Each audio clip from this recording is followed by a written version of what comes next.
Majhwaliya gram panchayat के जनता के समक्ष हमरो दुगो बात रखे के मौका मिला था, लेकिन हम बहुत विस्तार में ना जाए। हम खाली लोगों से उतने कहे के चाहे कि बिहार के का हाल बा के बतावे के जरूरत नहीं है। लड़कन के पढ़ाई के कैसन व्यवस्था बा, अपर भैया पर कमाई के का व्यवस्था बा, बीमार पड़ला पर दवाई के क्या व्यवस्था बा, जो लोग आता। लेकिन एक बावजूद ओकरा कितना हमने के जीवन में महत्व बा ये हमनिए के नहीं पता। हमने के छोड़ के बाकी सब बतियावे।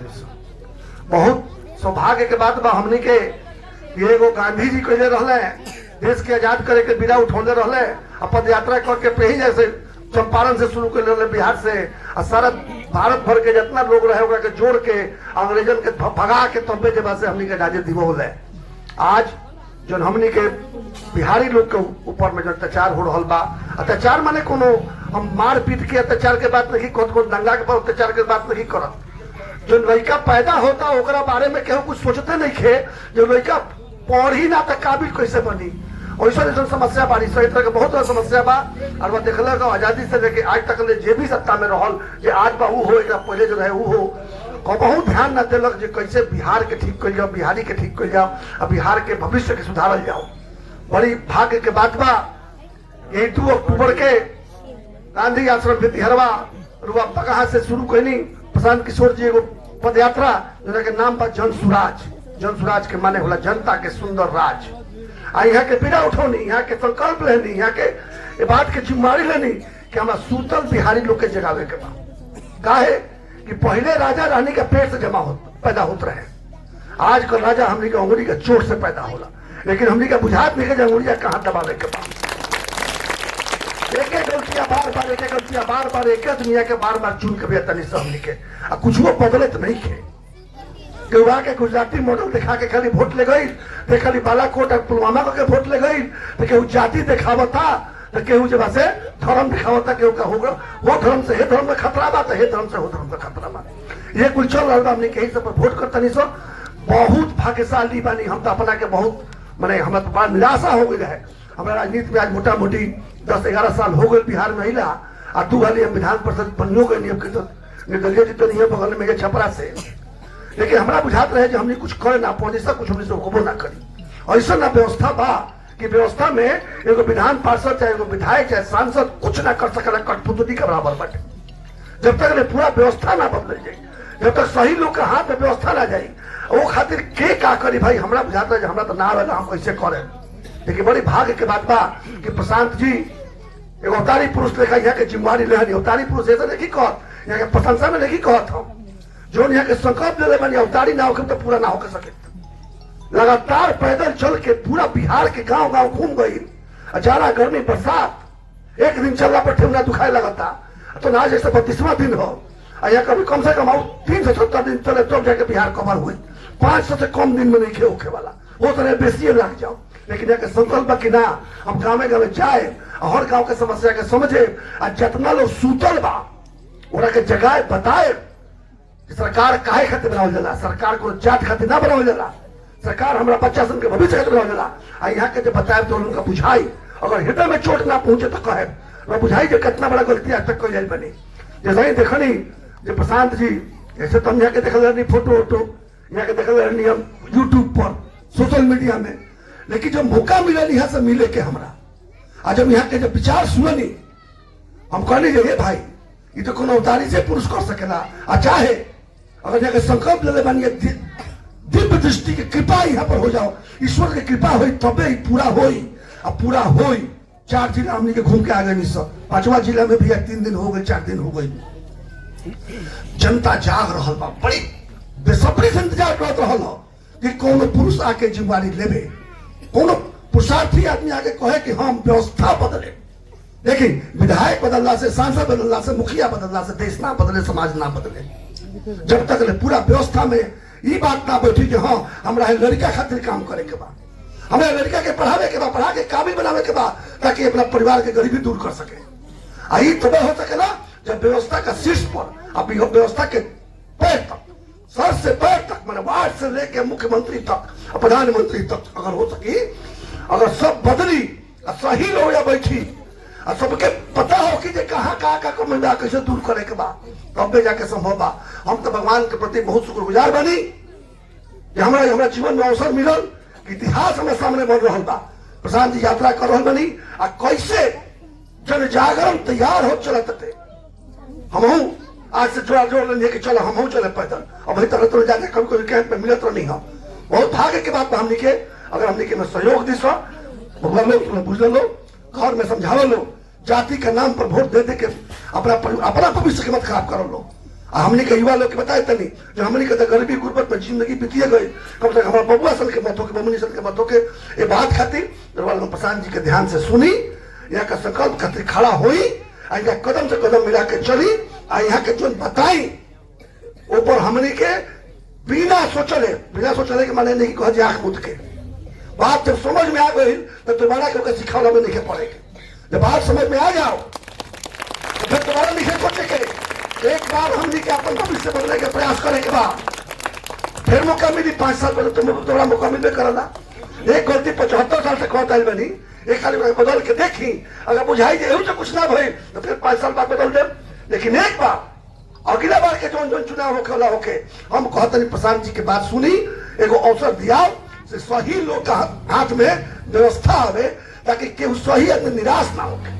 गलत आदमी के बड़ा मजा बा, आज के जो सत्ता मात्रा में खूब मजा बा, चमचा सन के खूब मजा बा, छोटा सन के खूब मजा बा, अपराधी सन के खूब मजा बा, अधिकारी सन के खूब मजा बा। लेकिन सही आदमी ये चाहता है हमारा भविष्य बदलो, हमारा बच्चा सन के भविष्य बदलो, हमारा युवा सन का काम मिलो, ओकरा मन में खाली निराशा में कुछ करे नहीं पाओ, पद पर आके में नहीं कर पाओ। हम तो 2 हाली से एमएलसी बानी, हम रोत नहीं हम केहू तो जिम्मेवारी ले रहे भाई, यहाँ के ले बानी हमार शरीर के खून के अंतिम कतरा यहाँ का संकल्प कर सके खड़ा बा और बोले से आगरा बा।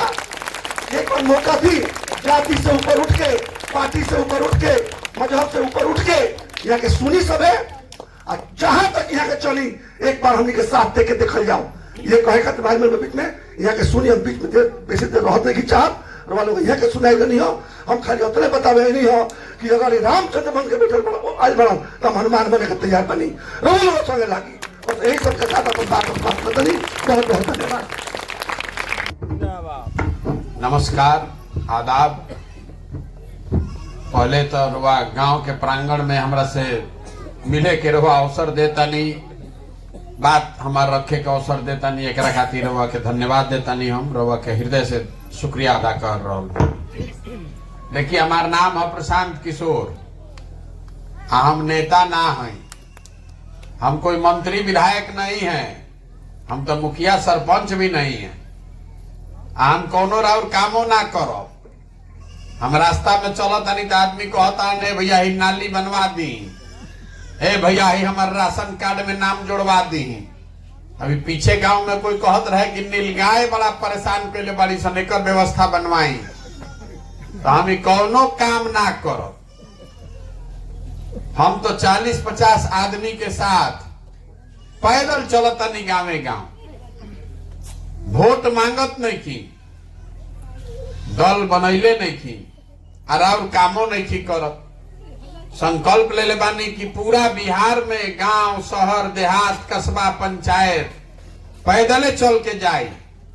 सुबह से चले शुरू करतानी, और जहां तक सांझ के पहुंचल जाए 20-22 किलोमीटर चलला के बाद वो जे रुकल जाए, और फिर काल से चलल जाए। पूरा बिहार घूमे में करीब करीब 5000 किलोमीटर कम से कम चले पड़ी, 1.5 बरिस लागी। अभी तो 135 दिन होता, 1500 किलोमीटर भइल बा। आज 5वां जिला में हम बानी। आदमी पूछता ने भाई काहे पगलाइल बड़न चलतान पैदल? पैदल क्यों चल रहे हैं? पैदल इसलिए चल रहे हैं कि जिस राज्य में हम और आप रहते हैं, जौन हमनी के दुर्दशा बा, आज से 40-50 साल पहले भी हमनी के देश के सबसे गरीब रही जा, सबसे पिछड़ा थे, और आज भी लड़का जो रहे वो जवान हो गई, जवान आदमी बूढ़ हो गई। आज भी देश का सबसे गरीब, सबसे पिछड़ा, सबसे ज्यादा अशिक्षित, भूखमरी और बेरोजगारी वाला राज्य बिहारे है। सुधरते नहीं थे। रुआ सब प्रयोग करके देख लेनी, कितना साल तक तो हमने के कांग्रेस के वोट देनी जा, फिर आदमी कहल कि गरीब के बेटा लालू यादव के बैठाव, ई गरीब के दर्द समझियन सुधरियन। तो 15 वर्ष में वो जंगल राज हो गई तो ओकरो के रुआ साफ कोई नहीं। फिर आदमी कहल कि ना अब की हाली पढ़ल लिखल आदमी के बैठाव, तो नीतीश कुमार के 17 साल से बैठैले बानी जा। दिल्ली में महामानव मोदी जी के भी बैठा दिहल गई, तो वो बिहार के दुर्दशा सुधरत नहीं के। यहाँ के लोगों की, यहाँ के बच्चों की परेशानी खत्म नहीं हो रही है। तो हम पैदल चले हैं देखने के लिए, समझने के लिए कि आखिर पुरान रोग के तरह कौन ऐसा बात बा कि बिहार के दुर्दशा सुधरते नहीं के। पदयात्रा का पहला उद्देश्य है, एकरा के याद रखो, हर गांव हर पंचायत के समस्या के देख के समझ के, हर पंचायत के लिए, बिहार का नहीं, बिहार के हर पंचायत के विकास का योजना बनवा रहे हैं अगला 10 साल का। जब पदयात्रा खत्म हुई तो योजना जारी कर जाई। आपके पास अवसर होगा ये देखने का, जानने का, समझने का कि आपके पंचायत के विकास के लिए जन सुराज का योजना क्या है। वो योजना में खाली ये ना लिखो कि गांव में रोड टूटल बा, रोड बने के चाहिए, कि नीलगाय के रोके के व्यवस्था होके के चाहिए, कि नली गली बने के चाहिए। ये तो समस्या है, समस्या का समाधान विकास नहीं है। ये समस्या का समाधान कैसे हुई तो बतैबे करो, लेकिन वो योजना में 3 और बात बताई जाएगी। आपको बताएंगे कि आपके पंचायत में आपके बच्चों के पढ़ने के लिए अच्छी व्यवस्था कैसे बनाई जाएगी। आपको बताएंगे कि आपके पंचायत में जो खेती किसानी करता ओकर आमदनी कैसे बढ़ावल जाए, पंजाब के किसान के आमदनी के बराबर कैसे कइल जाए। आपको उसके बाद जो बिहार के हमनी के सबसे बड़ा समस्या बा बेरोजगारी के समस्या, तो आपको ये भी बताएंगे कि आपके पंचायत में 500 से 1000 नए रोजगार के साधन कैसे पैदा किए जाएंगे। जब ये योजना जारी करो तो ओकरा के पढ़ी, देखी, समझी, गांव में बैठ के चर्चा करी, अच्छा लगे, विश्वास जमे तो उसको अपनाइए, और न अच्छा लगे तो फेंक दीजिएगा। वोट तो तबो नहीं थे। रहुआ देखले हो कब अमेरिका में, इंग्लैंड में जो चुनाव लड़ेला ओकरा खाली ही ना कहे के रहेला कि वो क्या करी, उसको ये भी बताना होता है कि उसको कैसे करेगा। न तो सुनता नहीं आदमी को हले कि आई तो हम 10 लाख नौकरी दे दे, आ जब आ गलन कुर्सी पर बैठ गलन तो नौकरी नहीं खन देते लाठी देता हूं, तो वो व्यवस्था नहीं थे। लेकिन हम तो आज चलल बानी तो हम देखता नहीं कि रुआ गांव देहात में का दिक्कत बा, कैसे एकरा के सुधारे के योजना बनावल जाओ। रउआ सब तो एजे रहता नहीं रे भाई, एजा सब आदमी तो हमारा से चलाके बा, सबका अनुभव आपका हमसे ज्यादा है। हम एक दिन में जितना देखब रउआ तो जीवन भर एजे बानी, तो कौन ऐसा समस्या बा कि रउआ नहीं की जानत, तो सुधरत काहे नहीं खे इहो बतावे चलल बानी। ये सुधार इसलिए नहीं रहा है कि बिहार में जो जन प्रतिनिधि है, विधायक है, मंत्री है, उसके मन से हारने का डरे खत्म हो गया है। उसको मालूम है कि काम करिए चाहे ना, जनता वोट हमरे के दी, जो अंजा कहा जन प्रतिनिधि ऐसा काहे सोचता रवा के बतावतानी। देखी 5 वर्ष बिहार में आदमी बैठ के बतियावता कि एजा कितना भ्रष्टाचार बा, एजा सड़क नहीं थे, लइकन के पढ़े के व्यवस्था नहीं थे, रोजगार नहीं थे, अस्पताल नहीं थे, खेत में पानी नहीं थे, 2000 के धान रवा 1500 में बेचता नहीं। लेकिन जो यह वोट होता वो दिन सब बात भुला जाता है। वोट के दिन बिहार के आदमी के 4 गो बात याद बा। पहला बात, हमार जात का बा, आ के हमारा जात के खड़ा बा, चलो ओकरा के वोट दियाओ। जिन जात से बच गइलन ओकरा के धर्म के नाम पर हिंदू, मुसलमान, भारत, पाकिस्तान, पुलवामा कह के वोट लिया था। रुआ मालूम बा कि हमार रोड नहीं के बनल, विधायक जी काम नहीं खन कैले, लेकिन वोटवा से पहले आदमी कहते कि हट सब हिंदू एक होकर जा, मुसलमान ना जीते के चाहिए। मुसलमानों कहता जा कुल हिंदू एक हो गए तो भैया हमनियों के एक वोटल जाओ। हिंदू मुसलमान हो गए दिन सब समस्या रुआ भुला दे, वही पर वोट दब जाए। जे दोनों से बच जाता तो कहता कि भैया जाए दिक्कतों हमने के दिक्कत बा न, कतनो रोड नहीं खे, कतनो पढ़ाई नहीं खे, रोजगार नहीं खे, लेकिन हम अपराध वाला जंगल राज रहे उ ना चाहिए। बहुत खतरनाक रहे। 5 बजे आदमी भागत रहा सरे खेत छोड़ के। तो लालू जी का जो अपराध का राज था उस डर से आदमी भाजपा को वोट दे रहा है। और चौथा हमने के मुसलमान भाई लोग हैं, ये लोग कहता कि भैया कुछो हो जाए भाजपा के ना वोट दे सकीला जा, भाजपा तो मुसलमान विरोधी पार्टी बा। तो अगर भाजपा के दे ना सकी तो बिहार में बचल के, बिहार में तो भैया दुए गो दल बा, एगो मोदी जी के भाजपा और दूसरा लालू जी के ललटेन। नीतीश कुमार के तो पते नहीं थे कि कभी ललटेन पर लटकी हम, कभी कमल के फूल पर बैठ के पवरी हम। मेढक ऐसा जेने रवा बटन दबा होता है उछल के दूसर ओर चल जाता है। तो मुसलमान भाई लोग कहता कि जाए दी भैया जी ही चाहे मरी, है ललटेने लौकता यही में किरासन तेल बन के जलल जाए, एक के जलावल जाओ। ईमानदारी से इतना आदमी खड़ा बानी जब बताई ये 4 चीज पर वोट पड़ता भैया तो काहे के माथा मारता नहीं, अपनो समय बर्बाद करता नहीं, हमारो कराई। ए भैया पढ़ाई नहीं खे हो, ए भैया रोड टूटल बा, एजा सब आदमी खड़ा बा। तनी अपन लइकन के नाम पर बताई तो कि पढ़े खातिर कभी जीवन में वोट हमने के देले बानी जा, कबो दियाई बा वोट। जब देते नहीं थी तो सुधरी कैसे? आदमी कहता कि नेताजी ठग ले लो, हम रुआ कहता नहीं कि नेता रुआ कहाँ ठगता। अगर कोई दूसर ठगी तो एक बार न ठगी, 2 बार ठगी, 3 बार ठगी। कोई आयल रहे कहे रुआ के मोदी जी कहले रहन कि हम स्कूल बनवा दे, हमरा के वोट दो, कि रुआ खुदे उछल उछल के कहनी कि स्कूल देखा ताड़ा, ऊपर ही देखा, ऊपर मोदी जी के देखा पाकिस्तान पुलवामा हो गई, तू स्कूल में अटकल बड़ा नाली गली में, चलो जल्दी भाजपा के वोट दो। अब वह हाल मुसलमान भाई लोग के बा, इनका मालूम है कि लइकन के सबसे दिक्कत इनके बा। काल तक संकल्प ले मान के अब क्या वोट ना दे ललटेन के। तो यह वोटवा हो तो गांव समाज के आदमी कहे कि बुरबक कहीं कहीं भाजपा होने जीता तो तू लागल बड़ा ललटेन में, फसल बड़ा है स्कूल और नाली गली में, चलो जल्दी ललटेन के वोट दो। होता कि ना बताई? आदमी कहता कि भैया ये तो बुझाता, रउआ खड़ा हो कि रउआ आगे आगे चलिए। कहता सजता भाई जी कि अवतारी पुरुष बार हम रउआ आगे चली।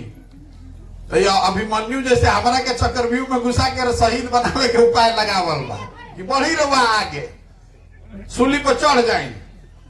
आदमी हमारा कहता ना ना भैया आगे आगे चली, हमने के सब आदमी हमने के पीछे बांधी जा।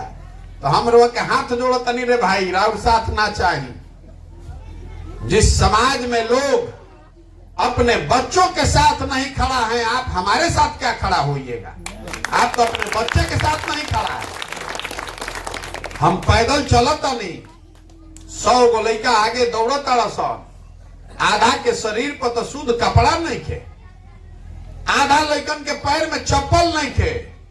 राउर लइका पढ़े जाता तो पढ़त नहीं थे, पिलुआ वाला खिचड़ी खाता, और रउआ ओकरा संगे नहीं थी खड़ा, ओकर चिंता नहीं थे रउआ, तो रउआ प्रशांत किशोर के चिंता करो। यही से हाथ जोड़ के कहता नहीं सबके, अरे भाई अपना नहीं तो अपने बच्चों का चेहरा देखिए, और नहीं देखिएगा नहीं सुधरिएगा तो जिस गरीबी बदहाली में आपका जिंदगी बीता है, इसी गरीबी बदहाली में आपके बच्चों का भी जिंदगी बीतेगा। कोई नहीं सुधार सकता है बिहार को। कहता आदमी कि प्रशांत किशोर बड़ा होशियार बड़ा। अरे भाई एगो प्रशांत किशोर आ जाए 10 प्रशांत किशोर सुधरे वाला नहीं थे, रउआ सुधरे के तैयारे नहीं थी। हमार लड़का तो भारत के सबसे बढ़िया स्कूल में पढ़ा था, रउआ अपन लड़का के न चिंता करी। लालू जी के लड़का नहीं थे पढ़ले तो वो न मुख्यमंत्री बनी, रउआ अपन लड़का के चिंता करी कि पढ़ लिख के बेरोजगार बैठल बा। तो नेता अपने लड़का का चिंता कर रहा है, आपको अपने लड़के का चिंता ही नहीं है। रउआ तो जाति या धर्म में जुड़ाइल बानी, तो सुधरी कैसे? ये बतावे चलल बानी, गावे गावे जाके सबके हाथ जोड़तानी, अरे भाई जगिए, संकल्प लीजिए कि नाली गली पर नहीं, 5 किलो अनाज पर नहीं, जाति धर्म पर नहीं, वोट उसको देंगे जो हम लोग के बच्चों के पढ़ने के लिए व्यवस्था अच्छा बनाए। वोट ओकरा के दियाई जे हमने के लइकन के जे पढ़ लिख के बेरोजगार बैठल बा ओकरा के रोजगार दिलवाओ। जे हमने के घर के सवांग बाहर चल गई मजदूरी करे ओकरा के बोला के जे 10,000 15,000 के रोजगार के व्यवस्था करा, ओकरा के वोट पड़े के चाहिए। तो रउआ तो वोट देता नहीं जात पर, धर्म पर, पुलवामा नाली पर, नीलगाय पर। तो सुधरी बिहार कभी नहीं सुधर सकता है। हम चलता नहीं पैदल, तो आदमी कहता कि भैया सिलेंडर हो गया बहुत महंगा, 1250 रुपया लागता, 500 रुपया के डीएपी लागता 1600, 35 रुपया के डीजल हो गई 96 रुपया, पेट्रोल 108 रुपया। तो हम रउआ कहता नहीं कि घरे घर से मोदी जी के वोट हमनी के देले बानी जा, तो डीजल पेट्रोल सिलेंडर और डीएपी के पैसा पाकिस्तान के आदमी दी। अरे वोटवा हमनी के देले बानी तो पैसा वो हमनिए के देवे के पड़ी। जैसन वोट दबाई वही परिणाम पाइएगा। आप जात के नाम पर वोट दे रहे हैं, तो जहां हमनी के जात नहीं हो जाते के बात होता। हिंदू मुसलमान के नाम पर आप वोट दिए हैं, तो देखिए समाज में हर जगह हिंदू मुसलमान के बात होता। आपने भारत पाकिस्तान पुलवामा के नाम पर वोट दिया है, तो जैसे ही रोवा टीवी खोलता नहीं तो हमें भारतीय पाकिस्तान रोज बताइयावल जाता, और मैं स्कूल के चर्चा नहीं के हो, और मैं राउर अस्पताल के चर्चा नहीं के हो। तो आदमी कहता हमरा के ये भैया सब बात बुझाता, हमने के बिहार में विकल्प ना रहे, रउआ दल बनाई, रउआ के मदद कर जाई। अब विकल्प बुझा गइल बा, तो हम दल काहे नहीं बनावत? हमारा दल बनावे से विकल्प ना बनी। बिहार में दल कैसे बनेला? जे बनैलस दल वे हो गए दल के नेता। आयो कह दिलस कि हमारा बाद हो यहाँ हमार बेटा, आ कुल जाना तो लोग बिहार के आदमी झंडा लेके ढोआ जा। वो विकल्प नहीं है, वो एक परिवार का शासन है। अगर बिहार को विकल्प चाहिए, अगर आपको विकल्प बनाना है, तो जो रास्ता महात्मा गांधी ने दिखाया उस रास्ते पर चलना पड़ेगा। सबको मिलकर कंधा लगाना पड़ेगा। देश की आजादी कैसे मिलल? गांधी जी अकेले आजादी दिवा देता? गांधी जी आगे आगे चले, पीछे से पूरा समाज चला। हिंदू मुसलमान, अगड़ा पिछड़ा, महिला पुरुष, गरीब अमीर सब लागल, तब ना आजादी मिलल। तो अगर बिहार को गरीबी से, बेरोजगारी, भ्रष्टाचार से निकालना है तो सबको लगना पड़ेगा। यही से पैदल पैदल चलता नहीं। पदयात्रा का दूसरा उद्देश्य है कि गांव, शहर, कस्बा, देहात से जितना सही आदमी है जो नया व्यवस्था बनाने में अपना कंधा लगाना चाहता है, तो सबको एक साथ बैठाए, जुटाए। जब पदयात्रा खत्म हुई तो सबके एक जगह बैठावल जाई, और सभे मिल के तय करी कि दल बनावे के बाद तो बनी दल। लेकिन अगर दल बना तो दल प्रशांत किशोर का नहीं, किसी व्यक्ति का नहीं, किसी जाति, किसी धर्म, किसी परिवार का नहीं। वो दल होना चाहिए बिहार के उन सारे लोगों का जो इसको मिलकर बनाएगा और आगे मिलकर ही चलाएगा। ये व्यवस्था बनाने निकले, तबे न बनी जनता के सरकार। तो आदमी कहता कि अच्छा ये सब बात हो जाई तो चुनाव कैसे जीतल जाई? इतना बड़ा बड़ा दल बा, नेता बा, समीकरण बा, कोई MY बनैले बा, कोई PY बनैले बा, कोई A to Z बना ले, तो चुनाव कैसे जीतल जाए? तो वो रोवा के बतावे आइल बानी कि अगर जनता ने मिलकर विकल्प बनाया तो चुनाव कैसे जीतेंगे। देखिए, लोकतंत्र में जन बल के आगे कोई बल नहीं है। एक बार आप खड़े हो जाइएगा, जनता खड़ी हो जाए, तो आपके सामने कोई दल, कोई नेता, कोई समीकरण टिकने वाला नहीं है।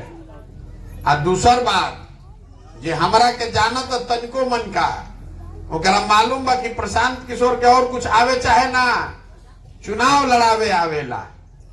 10 वर्ष में जिस दल का, जिस नेता का हमने हाथ पकड़ा है, वो चुनावे नहीं हारा है।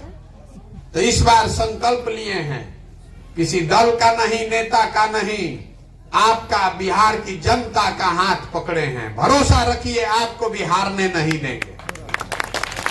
जिसको भी समाज अपने बीच से चुनकर निकालेगा, वो गरीब हो, अमीर हो, अगड़ा हो, पिछड़ा हो, महिला हो, पुरुष हो, हिंदू हो, मुसलमान हो, जिसको भी समाज चुनकर निकालेगा, उसी के पीछे अपनी जन सुराज की पूरी ताकत, शक्ति, पैसा, बुद्धि सब लगाया जाएगा और आपके सहयोग से उसको जिता कर लाया जाएगा। अगर बिहार के सुधारे के बाद तो हजारों अच्छे लोगों को वार्ड सदस्य जिताना होगा। 5000, 6000 अच्छा आदमी के मुखिया, सरपंच बनावे के हुई। सैकड़ों अच्छे लोगों को जिला परिषद और विधायक में जिताना होगा। खाली मुख्यमंत्री बदले से बिहार ना सुधर सके। पूरा व्यवस्था में नीचे से लेके ऊपर तक घून लग गया है। अगर बदलना है तो सब बदलना पड़ेगा, तभी सुधार हो सकता है। यही से ही अभियान हो रहल बा। तब रउआ बताई कि प्रयास होको कि मत होको, आए तो वोट देव ना। भी हम एगो सवाल पूछा तनी, वही को वोट देवे के बाद सवाल पूछेंगे, सबको हाथ उठाकर वोट देना है। जिसको हाँ बोलना है वो हाँ बोलेगा, जिसको ना बोलना है वो ना बोलेगा। उठावे के बाद सबके हाथ एक बार। अभी हम पूछे नहीं हमरा के सवाल, अब जोर से बोलेंगे मुंह से, कैमरा में रिकॉर्ड होके के चाहिए ना। तो आदमी को यन कि हमारे गांव में तो आइले ना रहा। पिछले 30-40 सालों में आपने, बिहार की जनता ने जिसको भी वोट दिया, किसी ने आपके और आपके बच्चों की चिंता नहीं की। अब समय आ गया है कि बिहार की जनता मिलकर गांधी जी के बताए हुए रास्ते पर चले और अपने बच्चों के भविष्य के लिए मिलकर जनता का विकल्प बनाए। आप बताइए कि बिहार के जनता को मिलकर अपना विकल्प, जनता का विकल्प बनाना चाहिए कि नहीं बनाना चाहिए?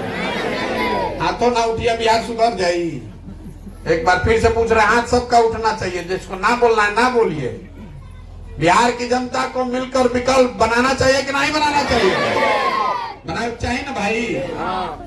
तो आदमी कहता कि ठीक भाई, दल तो बन गई, बन जाई, ठीक बा, बनाई। एकरा बाद कैसे चलल जाई आगे? तो ये दल हमरा के बनावे दी। हम एक नेता ना है, हम इसके सूत्रधार हैं, इस बात के गारंटर हैं कि जितना बात रवा के बतैनी, एकरा के ईमानदारी से पूरा कइल जाओ। आपसे वोट नहीं मांग रहे हैं, चंदा हम ली ना। नजर रवा घुमा के देख ली, कहीं अपन एगो फोटो भी नहीं खी लगैले। आपसे मांगने आए हैं आपका आशीर्वाद, आपकी दुआ, आपका समर्थन। पिछले 50 साल में किसी का हिम्मत नहीं पड़ा है बिहार में ये प्रयास करने का कि जनता का हाथ पकड़ के जगा के जितावल जाओ चुनाव। हम इस प्रयास में निकले हैं। मेहनत है, कठिनाई है, लेकिन किया जा सकता है। करने के लिए जरूरत है दृढ़ संकल्प की, ऊपर वाले की कृपा की और आपके आशीर्वाद की।